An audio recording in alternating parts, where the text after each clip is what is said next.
For those of you just joining us, hello and welcome to this webinar. We're just going to give it a few more moments to make sure everyone has time to log on, and then we'll begin the presentation.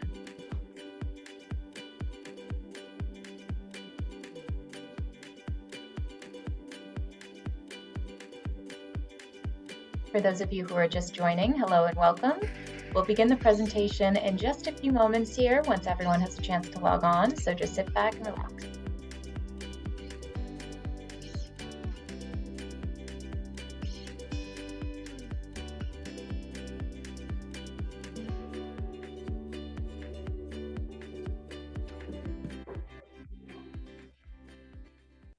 Okay, so it looks like we have most of us here now, so we can kick things off. First of all, thank you all for joining us today. I'm so excited to be leading you through this presentation and giving you this information for your upcoming Highlights of England, Scotland, and Ireland tour with Go Ahead. My name is Stephanie. I work for Go Ahead Tours in our Boston office on our traveler support team, and I'll be your host for today. I'm also joined today by one of our fabulous tour directors who is joining us from the UK. Richard, can I ask you to introduce yourself to the group here? Excuse me, you can indeed. Hi, I'm Richard. Born, raised and live in London. And I've been a tour director with Go Ahead and its parent company EF for 25 years. I'm also a local guide in London. I lead on average about one tour a month. And I've actually led this exact tour, I believe, 8 times, and I'm leading it again next week, less than 1 week from now, and again later on in the season. So nice to meet you.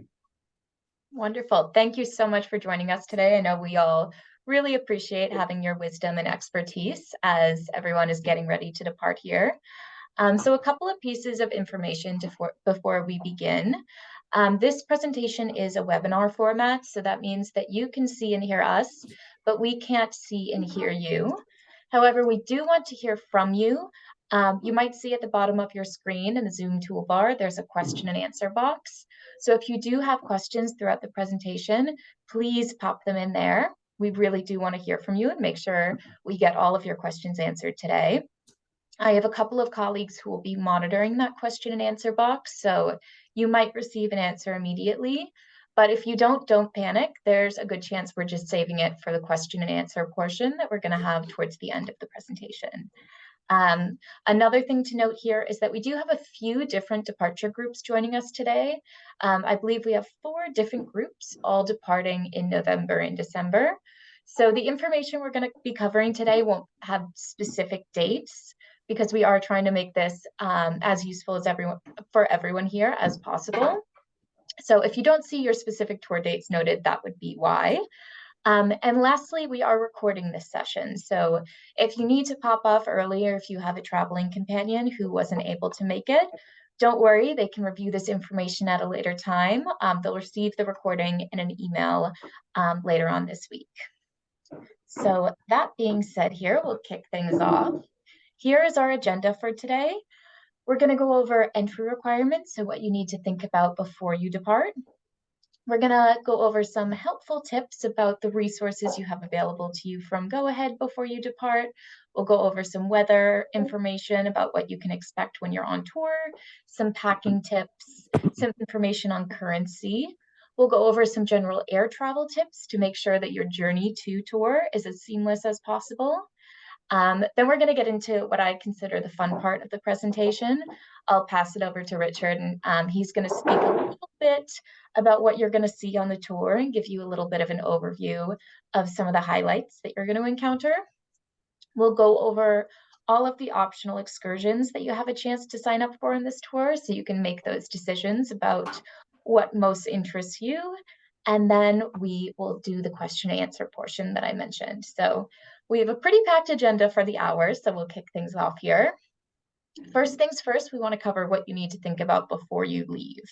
So the good news is that for travelers traveling from the UK or from the US or Canada to the UK and Ireland at this point in time, you don't need to worry about any crazy entry requirements. The only thing that you need to consider is just making sure you have a valid passport. So we recommend pulling this out of your drawer right now. Make sure you have eyes on it. Make sure you know where it is. Make sure you're not going to be scrambling on the day you depart trying to find it. And it's also a good idea to check the validity date and make sure that you have 6 months validity beyond the date that you're scheduled to return home. So double check those things, put it in a safe space, and make sure that your passport is ready to go when you are, so you'll be all set to depart on this tour. We're also going to cover some helpful tips. The first thing I want to mention is that you want to make sure you download the Go Ahead Tours mobile app prior to when you depart for tour. So if you have a smartphone, what you can do is actually just pull up your camera app right now and scan that QR code to get it downloaded. It really is such a useful resource, and I'm going to go over a bit more, but there's still the QR code up there. But the mobile app is a great resource to make sure that you can manage your reservation at your fingertips. So pre-tour, you're going to be able to review your day-by-day itinerary. You're going to be able to review a getting ready section. You can review the optional excursions that you can sign up for and actually sign up for them directly there. You can make payments for your reservation. Pretty much everything that you might need to do to manage it, you can do it there. So it's a wonderful resource. I know I personally travel on our tours and I end up pulling it up once or twice a week as I'm getting ready to depart. So it really is very useful. Another great feature is that you can actually connect with other travelers on your tour. So if you want to find out pre-tour where other travelers are coming from, maybe find out what everyone else is most excited to see, you can build a little bit of a community even before you all meet on tour there, which is really fun. And then on tour, your tour director can share information with you and make sure to give you that agenda for the day so you can access it really easily there. Richard, do you find that you end up connecting with your groups a lot through the mobile app? Absolutely. As you said, pre-tour, typically maybe 2 weeks before. Some people go on even earlier than that, but about between 1 and 2 weeks before the tour, most people are on it. And as a tour director, I'll send little bits of information, like maybe up-to-date stuff, maybe mention some specific things if there are specific things happening in some of the cities. And then absolutely, as you said, it really does create a community. And I've just finished a tour 2 days ago, and everyone is saying on that, that's how they're going to stay in touch afterwards, just as friends. So yeah, very useful indeed. Amazing. And you can also upload your pictures directly there. So it's so much easier than trying to have an email chain and have all of you share your pictures back and forth there. So if there's a site that you didn't get a great picture of, chances are that someone else in the group did, and you'll be able to upload all your pictures to the mobile app and have one great shared photo album with all the memories from the trip. Yeah. Another resource that Go Ahead makes available is our help center. This resource, really, our team has poured so much time and energy into developing. Personally, I work on our traveler support team, and my colleagues have written hundreds of articles answering some of the questions that we get most frequently from travelers. So I really highly recommend bookmarking this and keeping tabs on it as you get closer to departure. We know traveling internationally can bring up a lot of questions, and we want to assure you that we're here to answer them. So you can search your questions in the toolbar there, and you'll likely find an article detailing you the answer. If you don't, we also have a live chat function on this help center where you can chat with a member of our team. And then we also do have that little submit a request button in the top right corner. So that will basically send an email to our traveler support team. And then someone will be able to get back to you in the next couple of days. So really great resource to bookmark and just to make sure that you are able to get questions answered really quickly and seamlessly to be completely prepared for when you depart. So the next thing we're going to go over here is weather. Now, Richard, I know the UK is notorious for having very unpredictable weather. Can you speak a little bit about what travelers traveling in November and December might expect for weather? Yep. So to whatever extent the UK is famous for that, for Ireland, double it. That's even more unpredictable.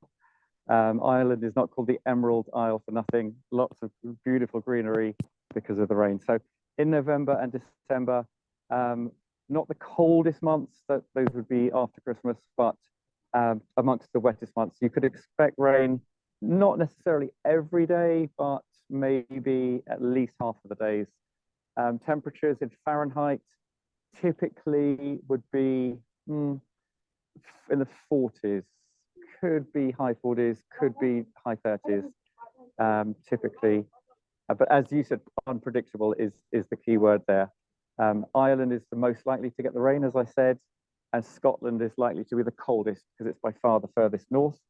Tiny chance of some snow, again in Scotland, not really in London or Ireland that early in the winter. Could get a little bit of snow in Scotland. So basically come prepared, layers, scarves, gloves. Best to have them and not need them than the other way around is my thing, but unpredictable, as you said.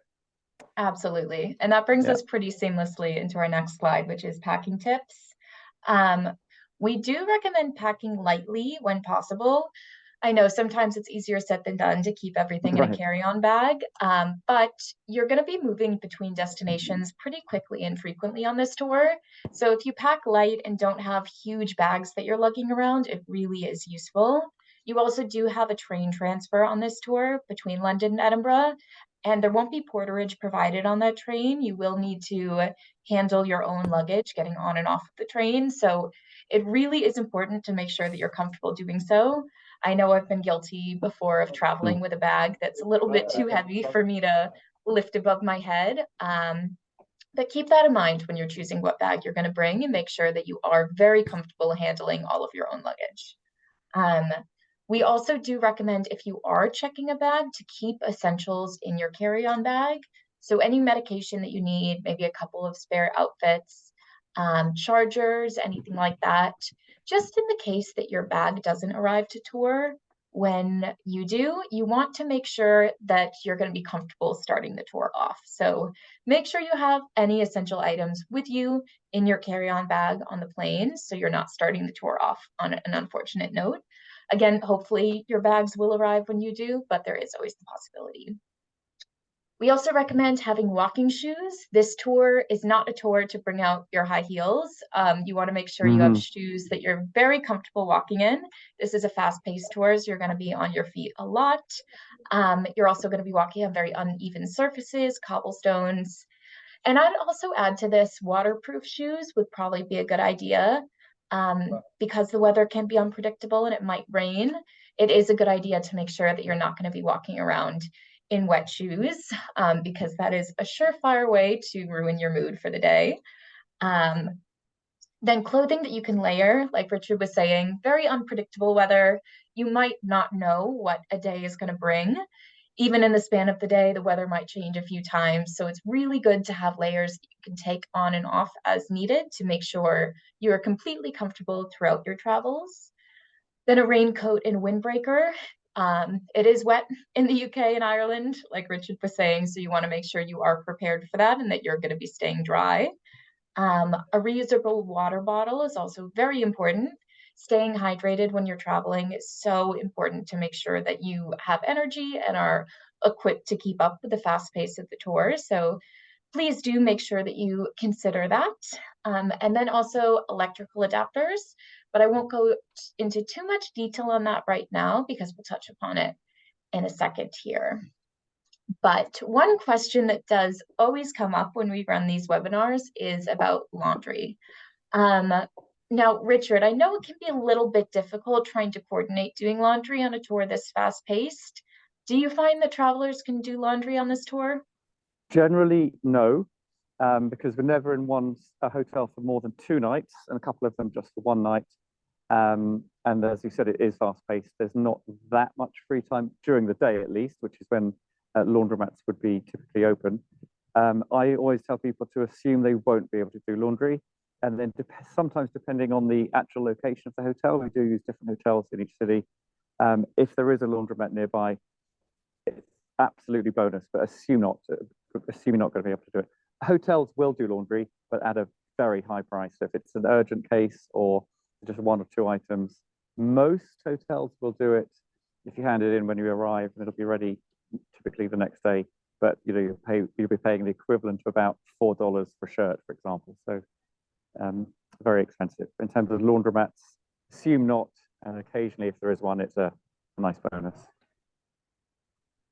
I would agree with that. I think your time is also so valuable on this tour. The last thing you want to do is be standing around a laundromat waiting for your clothes to be Right, to done. dry. So there's better ways to spend your time in these cities. Correct. Good point.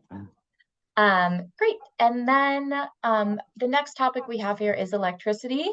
So for those of you who haven't traveled internationally before, the plugs that you encounter over in this region are different than what we encounter in the US.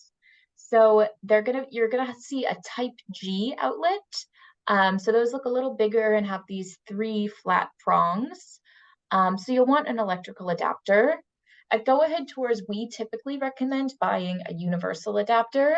It's just a good investment to make sure that you can have it for all of your future travels. And then if for whatever reason you do have a layover in another country or anything like that, then you would just be prepared to charge all of your electrical items. Another thing to note here is that the voltage that you encounter is higher than what we see in the US.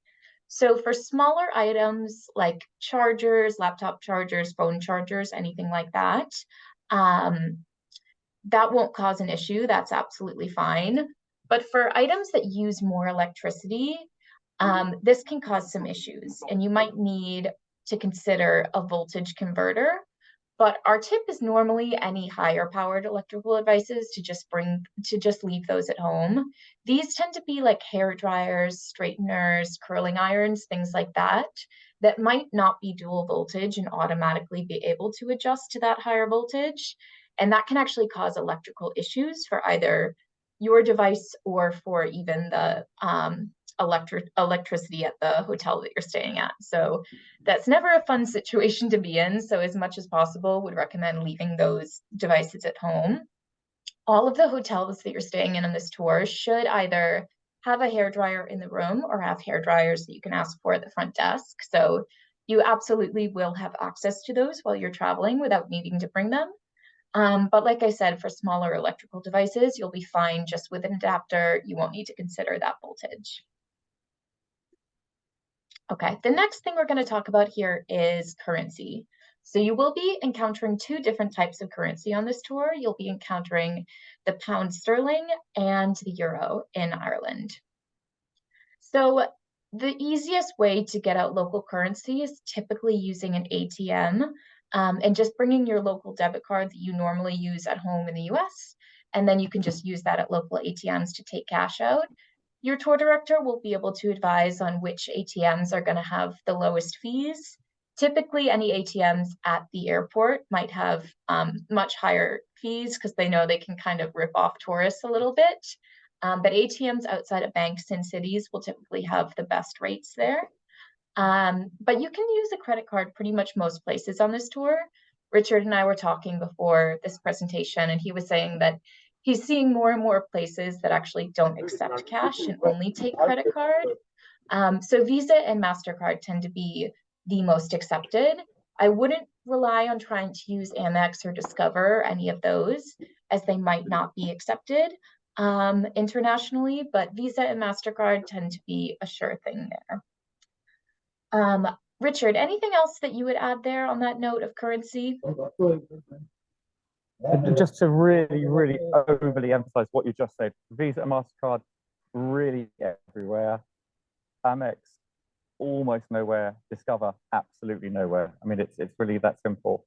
And it really quite literally is, just to re-emphasize what you just said. It seems like every week more and more places are becoming cashless. Sometimes maybe a cafe that you just buy one coffee, it's got to be by card. So really, please be prepared for that. And it's there are good and bad sides to that. It's just happening rapidly, actually. So yeah. Great. Then I actually see we have a question from Stephanie here, asking, can you tip using a card or does it require cash? So when you travel on a Go Ahead tour, there are a lot of representatives who are going above and beyond to make sure you have a wonderful experience. So we do recommend tipping those individuals. As you can see here, we have recommended amounts. Those tips should all be in cash. So you'll want to tip these representatives in their local currency in cash. For your tour director, we recommend tipping about the equivalent of $8 to $10 per day in local currency per person. And then for bus drivers, about the equivalent of $3 per day in their local currency. And then for local guides, about the equivalent of $2 per day. So you'll have a few different bus drivers with you throughout this tour experience. So your tour director will always give you a heads up when it will be your last day with a specific individual. But for tipping there, that is one case where you will want local currency. And then I know we also always get a lot of questions when we do these presentations about tipping, like in restaurants, in general tipping culture, as coming from the US, that is so prevalent. Richard, can you speak a little bit about tipping culture in the UK and Ireland? Yeah, definitely. So very similar in both countries. So everything we're about to say really does apply for this whole of this tour. If it's a sit-down meal where you get served at the table and you're happy with the service, 10% is really sufficient. And sometimes that's even included. When you get the bill, it will be, by law, it has to be clearly indicated whether or not the tip is included. If it's not, and you're happy with the service, really 10%. You can usually add that if you're paying by card for the whole meal, you could usually add that on. A few places will prefer cash tip. If you go to a pub, which both the UK and Ireland are huge pub cultures, obviously, if you get served at the bar, you do not need to tip. And the only other place where you might need to tip is if you chose in your free time to take a taxi, either for convenience or whatever, to get back to the hotel one day. And again, their 10% is normal, is more than adequate.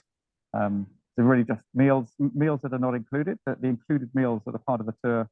The tour director takes care of the tip on behalf of everybody. So if you have a sit-down meal, 10%, if it's not already included. Does that make sense? Absolutely, thank you. Great, so moving on from there, we're just gonna give a little bit of information on getting to tour. So first things first, our team compiled some air travel pro tips. The first of which is that seating is entirely at the discretion of the airline. So if Go Ahead Tours has purchased your flights for you, we're not able to select your seats for you, as control over the aircraft seating does remain with the airline. So once you get your flights and once your flights are ticketed, typically about 30 days prior to departure, you'll be able to either log on to the airline website or give them a call to discuss your seating preferences.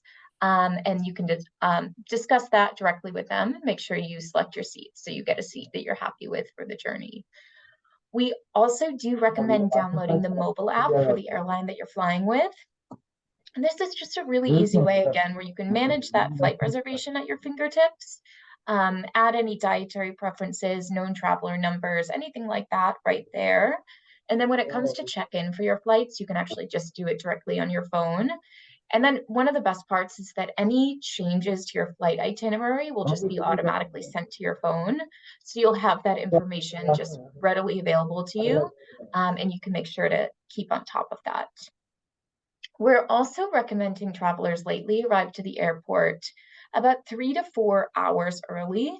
This can sound excessive, I know sometimes, and especially a pre-pandemic world would say about 2 hours before the scheduled departure of the flight. However, lately we've seen that giving yourself more time is just always a better option. It's never a fun way to start off your journey running through an airport sweating. So it's best to avoid that. Give yourself that extra time. Make sure you can relax at the airport, maybe grab a drink, maybe grab some food, and then start your vacation off on a very restful, enjoyable note. Then lastly, again, because it is so important, we want to mention, please pack essentials in your carry-on bag. Do not pack anything that you absolutely need for the beginning of the tour in your checked bag, because that can be tricky if the checked bag doesn't arrive when you do. We just want to make sure that you are completely prepared to start the trip off on an enjoyable note, no matter what might happen. Another question that does come up in these webinars a lot, and this is a situation we hope none of you will encounter, but we do see the question, what happens if I am delayed? So there's a couple of delays that you might encounter. The first type of delay, you might just be arriving 30 minutes later than you're initially scheduled to. You don't miss a connecting flight or anything like that. Nothing really changes. Those delays are fine.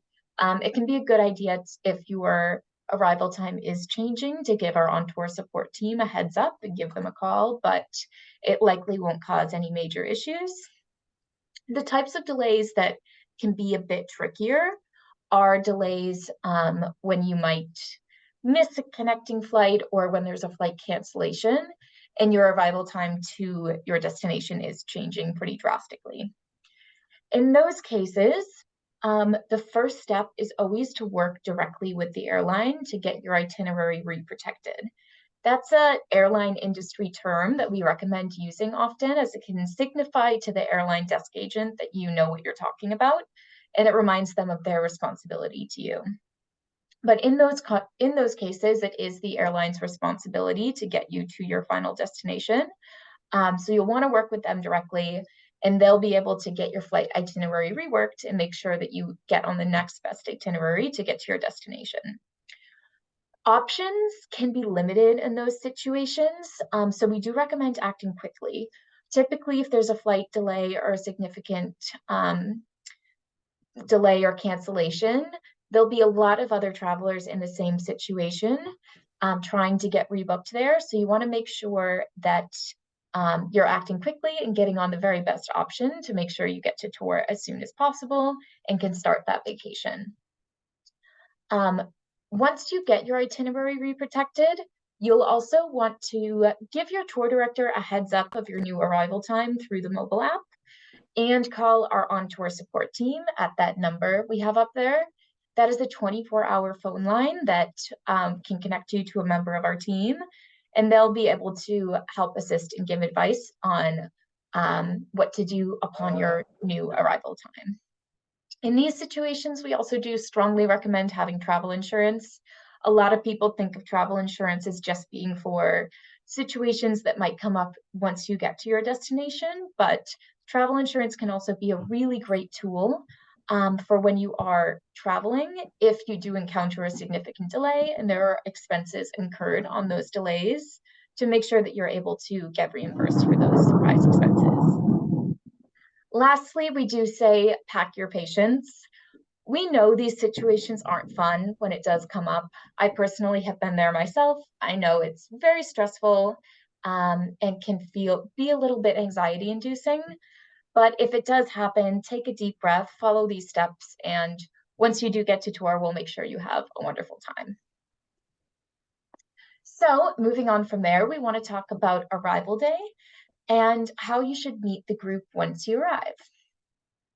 So when you arrive, welcome to London. You will, if you've purchased your flights through Go-Ahead, and if you're arriving on the standard tour date, your airport transfer has been arranged for you. So after leaving the airplane and collecting your baggage in baggage claim, if you checked a bag, you'll want to leave that baggage claim area and head out to the arrivals section of the airport. And then there will be a representative waiting for you. For arrivals in London, we use an airport transfer company called Addison Lee.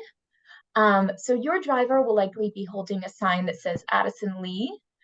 The sign could also say Go-Ahead Tours, or it could say your name on it as well.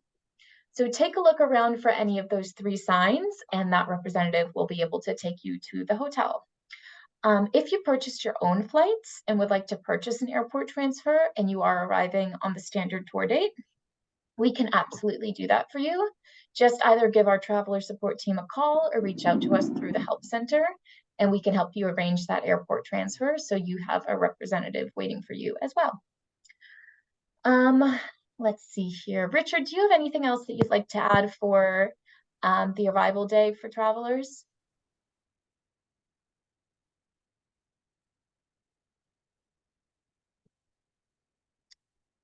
Let's see, we may have lost Richard here. We'll see if he comes back with us here.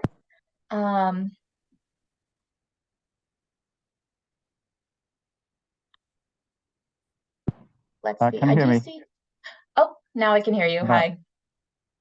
Okay, I'm back. Hi. Wonderful. Anything else that you would like to add for travelers for the arrival day? Um, just very general stuff. I mean, some of this might sound really obvious, but I'm always a bit surprised many people, when they arrive, they didn't manage to sleep on the plane.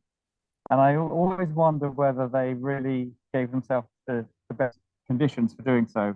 I really recommend um, not drinking. This sounds a little bit basic. Some people have two coffees on the flight and then they can't sleep, and that really does have a knock-on effect on the day. If you are a wine drinker, maybe just one cheeky glass of wine, no more. And I know there are many factors and people have a different sleep patterns, but really, the more you can try to get a good, at least rest, if not actual sleep on the plane, it makes such a difference to the success or the pleasure of the arrival day. And just to go back briefly to what you said about the arrival, 99% of people on this tour will fly into London Heathrow Airport, which is the second, one of the very busiest airports in the world. There are 4 different terminals. They're all busy. They're all the size of a medium-sized airport. And really to not panic at all if you don't find your driver. It can take 10, even 15 minutes, just because of the sheer number of people there. Less so in November, December, to be honest. It's obviously not high season. Even then it can. Sometimes the drivers are there, they've had to park, and then they walk in. They might be just a few minutes late. It's one of the rare occasions when it's impossible to be absolutely to the minute. So, if it does happen to you, just wait, be a little bit patient. In all the arrival halls, there's place to get a coffee, there's bathrooms if need be. And as you said, just look for either your name or Go Ahead or Addison Lee. And if that all fails, after 10 or 15 minutes, you still haven't found the driver, do contact the tour director, because we have direct lines to the transfer company.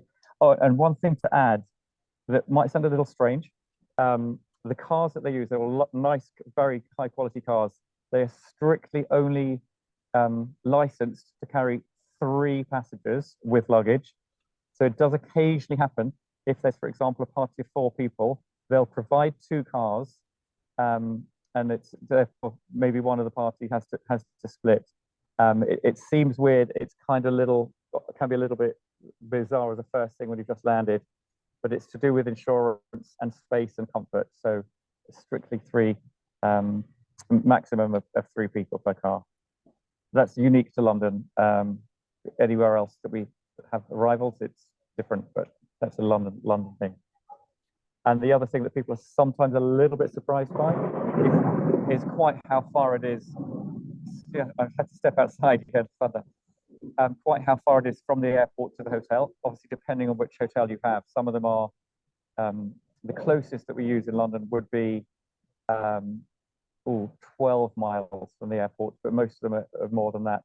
And if it's a weekday, a bit of traffic can take an hour, sometimes even more to get to the hotel. So just be prepared for that. And then it's nice and smooth. Wonderful. Thank you. That's all very helpful information, I think, to know. Yeah. I'd agree. Sleeping on the plane can be so important, especially a lot of you will be arriving earlier in the morning and you might not be able to check in until later in the afternoon. So it's pretty common that you might transfer to the hotel, store your bags there, and then head out for some lunch while you wait to be able to check into the hotel. So it's a good idea if you arrive with a little bit of energy. I see we also have a question that came in saying, when you say standard arrival day, how does that differ for those of us who have the extension? That is a great question. So if you're doing the extension to London, that's still considered a standard arrival day because it is a part of the tour experience that we're offering. So you'll still have that airport transfer arranged if you're arriving with the extension. It's only if you're arriving independently of Go Ahead Tours, maybe a couple days before that, when you wouldn't have that transfer arranged for you. The only difference between that would be if you're doing the pre-extension, the welcome dinner isn't until the arrival day of the main part of the tour. So the tour director will still be there, help you plan that day, but there's no welcome dinner until, in effect, the 3rd day when the rest of the group has arrived. That's the only difference. Great. Okay. So Now on to the fun part here. Richard, can you give the travelers who have joined us today a little bit of a glimpse into some of the things they're going to be seeing on this tour? Sure, absolutely. So starting with the best, London, I am biased. It's nice to be. 2 days is just the tip of the iceberg. If you're doing the extension, obviously it's 4 nights. It's, in my opinion, literally impossible to be bored. There's so much. It's a city of 9 million people, 2,000 years of history, etc., etc. On the day after everybody's arrived, there's the morning sightseeing tour with a local specialist guide, where traffic permitting, I have to always say that we'll see St Paul's Cathedral, Westminster Abbey, Trafalgar Square, Buckingham Palace would be the main highlights. If depending on the hotel location, maybe the Tower of London as well. And I say see them, not go in any of those. Photo stop for one or two of them, and then depending on the day of the week, the chance to see the changing of the guard ceremony. It's on Mondays, Wednesdays, Fridays, and Sundays. So if the day after the main arrival is one of those days, weather permitting as well, you'll get to see the changing of the guard. If it's a Tuesday, Thursday, or Saturday, you don't, but then potentially you could see it the day before if you arrive early enough. So that's the morning. And then in the afternoon, the optional out to Windsor Castle, which is just a bit slightly further than the airport, actually. So it's about a 45 to 1 hour drive out to Windsor Castle, entrance into the castle. That's also guided by the local specialist. At the moment, this may change, but at the moment on Tuesdays and Wednesdays, Windsor Castle is just closed to all visitors. So then if it falls on one of those days, it's substituted for Hampton Court Palace, which in my opinion, both as a Londoner, as a tour director, and as a local tour guide, I think is even better than Windsor. It's a maybe less famous, but I've done it many, many times and people love it. It's history, it's Henry VIII.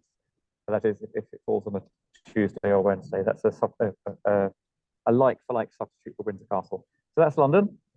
If you do the extension, the day after arrival, you've got the optional to Stonehenge and Salisbury. Stonehenge, unique in the world. It's an amazing, amazing site. And then Salisbury is a beautiful cathedral town, just about 10 miles from Stonehenge. We get to go inside the cathedral there. It's a full day excursion away from London for approximately 8 a.m. till about 5:30 p.m. Away from London for the whole day. And if you choose not to do that, you've got a free day in London for just some of the literally thousands of possibilities of free time. Then the train up to Edinburgh, almost always it's about a 10 a.m. Departure on the train, and it's a 5-hour journey.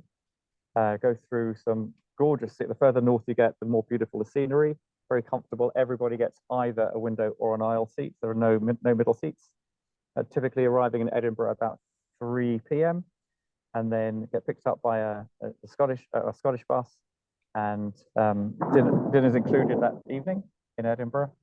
And then the next morning, the equivalent for London, the city tour in the morning, which focuses on and the highlight is the Edinburgh Castle, which is phenomenal. It's built on a millions-year-old volcano. Fabulous views of the city out to sea as well. And then if you've chosen to do the optional to Abbotsford and Melrose, the equivalent to Windsor, the bus and the guide go straight out after the morning tour, get to Abbotsford House, an included light lunch there, soup and sandwiches, and then a tour of the fascinating, quirky Abbotsford House and a little visit to Melrose Abbey. And again, if you choose not to do that, you've got a free afternoon in Edinburgh for some of the fantastic museums, shopping, whatever in Edinburgh. And then the next day, it's a day of travel down to Liverpool.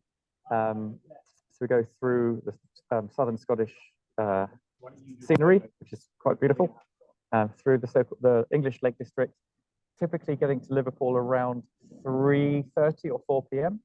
And then the Beatles story optional. The thing about the Beatles, if you are a big fan or even a medium-sized fan of the Beatles, it's amazing. If you're not a Beatles fan, I'd say it's still a good thing to do, but it really is a focusing on the Beatles. So it's rare that I do this, but I would discourage you, if you're not at all a Beatles fan, I'd say don't sign up for that because it's just too very Beatles. If you're a Beatles fan, it's amazing. You'll be in heaven.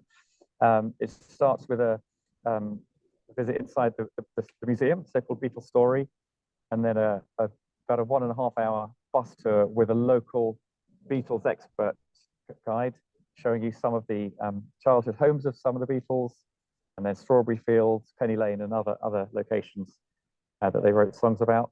Beatles fans love it. The guides usually sing along and have the Beatles music playing. If you don't do that, you've got a couple of hours free in the late afternoon in Liverpool by the docks. Some excellent museums there as well, or just to enjoy the town. Next morning, we head off to Ireland, drive through what I would say is just about the most beautiful scenery of the whole tour in North Wales. So Little Wales, never forget it. We do drive through Wales to get to the port of Holyhead, from which we typically take a ferry at about 2 p.m. It's a 3.5 hour ferry crossing. And I've learned over the years that in North America, ferry often conjures up an image of a cranky old tin bath that cranks its way across a lake. This could not be further from what we actually have. It's more like a cruise ship with shops and restaurants and shopping on board. So it's a very, very lovely journey. Depending on the weather, if somebody is seriously prone to seasickness and it happens to be a windy day, then it is advisable to take travel seasickness pills in advance. But generally speaking, it's not a big because the ferry is so big it absorbs most of the motion of the sea.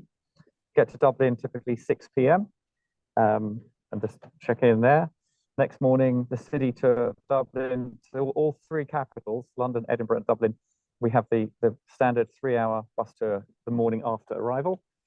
The highlight of this Dublin tour is St. Patrick's Cathedral, which is gorgeous, and a drive around the Georgian squares of Dublin and the largest city park in Europe, actually, called Phoenix Park. And then there is for everybody that is a free afternoon. There's no optional there. Dublin's quite compact.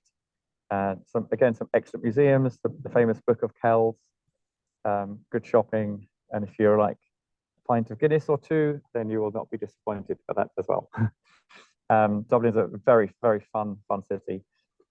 Next day, we drive southwest, get to go stop off in Blarney Castle, where you kiss the Blarney Stone, if you so wish. It does require, it's not for everyone. If you've got, for example, weak knees, it's not the climb up and down from the Blarney Stone. It's not for everyone, but it's fun to do. And the grounds of the castle that the stone is in are gorgeous, even in November. And it's a great place to stop for lunch and shopping. And then we drive on to County Kerry. We use different towns in that area for the hotel. Have evening meal. No, we don't have an evening meal. Sorry. We get to the hotel, and then the next day is what for many people turns out to be a highlight of the whole trip: the Ring of Kerry. It's about approximately 7 to 8 hours just driving in a loop around a peninsula with a whole variety of scenery, history, stories, stops along the way, shopping, and some time in Killarney town, which is really the tourist capital of Southwest Ireland. And then the next day, head back to Dublin via the superb cliffs of Moher. Get there, just looking out into the Atlantic waves crashing against these sheer cliffs. Stunning scenery. This time of year can be windy, can be rainy, but you just never know. It can change from 1 minute to the next. But definitely that would be of the whole trip the day where you really would want to have your raincoat or your rainwear handy. And by the way, it was good that we didn't mention specifically umbrellas, even though it does rain quite a lot in England, a lot in Ireland, quite a lot in Scotland.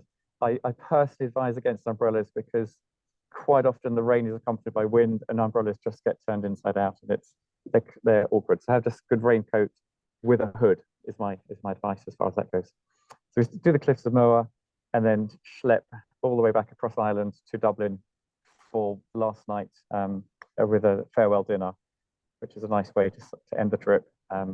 Compare stories and swap addresses and that kind of thing. And then a flight home the next morning. So that's it in a nutshell. There's obviously more to it. And at the end of this session, if you've got any, not too specific, but any more questions about the itinerary, something that I maybe skipped over, don't hesitate to let me know. Wonderful. Thank you so much, Richard. I would agree on that with umbrellas. I think there's nothing more infuriating than walking and having your umbrella turn inside out. Yeah. So best to avoid. It's all about hoods, all about the hoods. Yep. Wonderful. So Richard went over all of the optional excursions that you can sign up for, but I'll just briefly cover here the prices on everything so you can make those decisions. If you are doing that London pre-extension and are interested in Stonehenge and Salisbury, that is $145 per person. And you must purchase this excursion pre-tour at least 20 days prior to departure. So if you do want to sign up for this one, make sure you do it by that deadline date. Then on the main tour, Windsor Castle, you must book this one at least 20 days prior to departure as well. And that is $119 per person. Like Richard said, depending on the date, it might be swapped with Hampton Court, but the experience will still be phenomenal either way.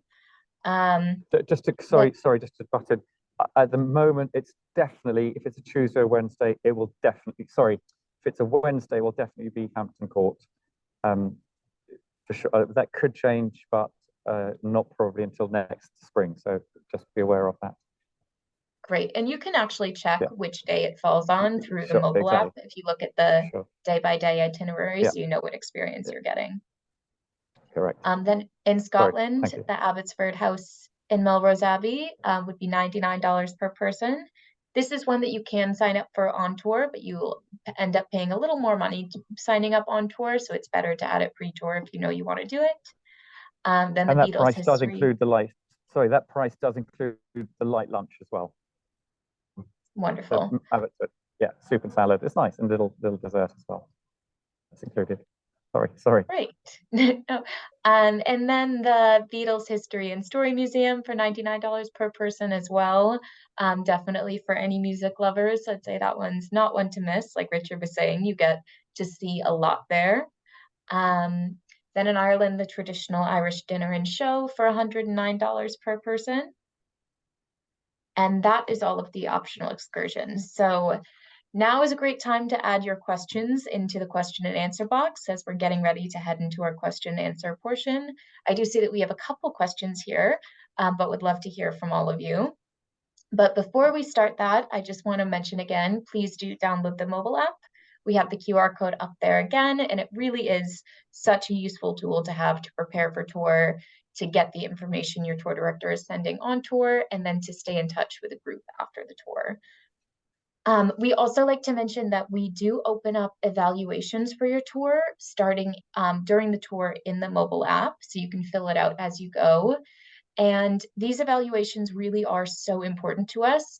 We have staff members at Go Ahead Tours who read through every single comment that our travelers provide. So please do take the time to fill these out. Your feedback is really valuable to us. And with that being said, we'll get into some questions here. I do see we have some great ones coming in. It looks like Ignacio has asked, on the days that are free days, what's the best option for rides, share, or transportation to other sites? Great question. It really varies. I say London is its own thing. London's so big that it really depends on what you're planning to do, depending on. So the city tour always ends at Buckingham Palace, whether there is or isn't a changing of the guard. And that is so central that a lot of the things you might wish to do in the free time are quite literally walkable, less than half a mile from there. But to answer the question specifically, the London has a very, very good, I think, user-friendly, relatively inexpensive, safe, clean public transport system. And in my experience, a lot of people just use that. Very easy to use, just a debit card to pay on the spot. You don't need to buy tickets. So case by case, depending on where you want to go. Rideshare, when you say rideshare, are you talking about Uber, for example, that kind of thing? I mean, that does exist. Uber is all over England, for sure. Very simple. Obviously, famous London black cabs as well, which are equally reliable. So really in London, very specific London, you've got, depending on your level of energy, the time you have, what you want to do, and so on, you've got those three choices: public transport, cabs, or walking. And the tour director's job, big part of the job, is to make sure that each person is comfortable doing whatever works for them. I mean, some people are more into walking than others. Some people are more comfortable using public transport than others. So real mixture. In Edinburgh and Dublin, both much smaller cities, and I would say the vast majority of free time activities are way less than a mile from where you'd be finishing the city tour. Eminently walkable in most cases, or a very simple taxi ride. They both do have public transport systems as well, but you don't really need to use them there because the distances involved are just much smaller. And in the other cities, Liverpool, and then in the Southern Ireland, in Southwest Ireland, there really isn't that much free time as such. But again, those places are even smaller. That was a very long answer. Does it kind of answer your question? I think that's perfect. And I would also add, yeah. Whenever I'm in London, I always do use the tube, and I find it is pretty easy to use. Yeah, I'd say if you have like Google Maps downloaded on your phone, you can always just put in the destination that you're trying to go and select public transport, and it'll give you exact instructions on which line to get on and such. And on top of that, that's absolutely true. Every station has uniformed staff whose only two jobs are, number one, security, and number two, to help people make sure they don't get lost, they get the right way. It's a very user-friendly system. Having said that, I'm very aware some people, for various reasons, just wouldn't even ever want to use it, which is fine as well. And that's where the tour director comes in and advises what is the most practical. Obviously, money is a factor in that, but we are all very well versed and able and willing to help people plan individually. Amazing. That's what we do. There's one of our many roles. Great. So it looks like we have another question here from Ignacio asking if the train from London to Edinburgh has internet. It does. It's slightly patchy. Sometimes it comes and goes when we're in tunnels. There's not that many tunnels actually, but there's a few. But generally speaking, it's not too bad at all. In principle, it does exist. It's just not 100% perfect the whole time. But yes, is the short answer. Wonderful. And on that note, if you are concerned about having internet, I'd recommend contacting your phone provider prior to departing on the tour to find out whether you have international coverage, whether you can get data abroad so you can use your phone. Every phone provider kind of has their own policy on that, so it's good to be aware of that prior to the tour so you know and aren't surprised by any fees. And most hotels nowadays do have free internet, which we don't 100% guarantee it, but it's kind of rare that that's not the case. But it's most, not just hotels, most places, free Wi-Fi, I should say. Sorry. Yeah, it's becoming more and more of something that's it is necessary. Yeah, correct. But no guarantee. Just want to make that clear. Okay, so Marlene, it looks like it's asked, when will name tags and luggage tags be mailed? Typically, you'll receive those in your final mailing package in the 2 weeks before you depart for the tour. So around that time frame, I'd say you receive those to your home address. Then it looks like Dawn has asked any COVID details. We do at Go Ahead Tours have what we call our EF COVID Care Promise that's extending through the end of 2023. So all travelers on these tours will have this covering them. And basically that guarantees that if you do test positive for COVID on tour and need to quarantine, we'll take care of extending your hotel stay, covering that hotel stay, covering meals, really anything that you need for that stay there, and helping with logistics of coordinating with healthcare professionals that you might need to contact, getting in touch with family members back home. And then if you purchase your flights through Go Ahead, we would actually arrange your flights back home for you. So hopefully none of you will need that service, but it's a nice thing to know is there behind you in that unfortunate situation, that we'll try to take as much stress out of it as possible. Okay, then it looks like Todd has asked, does the London subway have a downloadable app, like a mobile app with maps Um, and routes? it does. It absolutely does. I am going to put my hand up and say I'm old school. Um, well, partly because I know the subway network off by heart, having used it all my life, and partly because I'm not the most technical person. So I can't right now tell you what that app is, but I do know for 100% sure for a fact that people use one and they are happy with it. And I believe it's called, top of my head, I can't remember, but yes, there is one. And I'm just too old school to know. One of my But yes, colleagues who's monitoring the chat has just looked it up for us, and I think there's one called TFL Go. So that would be like TFL is in Travel for London Go. So that would be an well, option that seems to have yeah, good reviews. or no, I think it's actually TFL.gov, GOV, as in government. Double Okay. check that. But I know 100% there are ones that are good.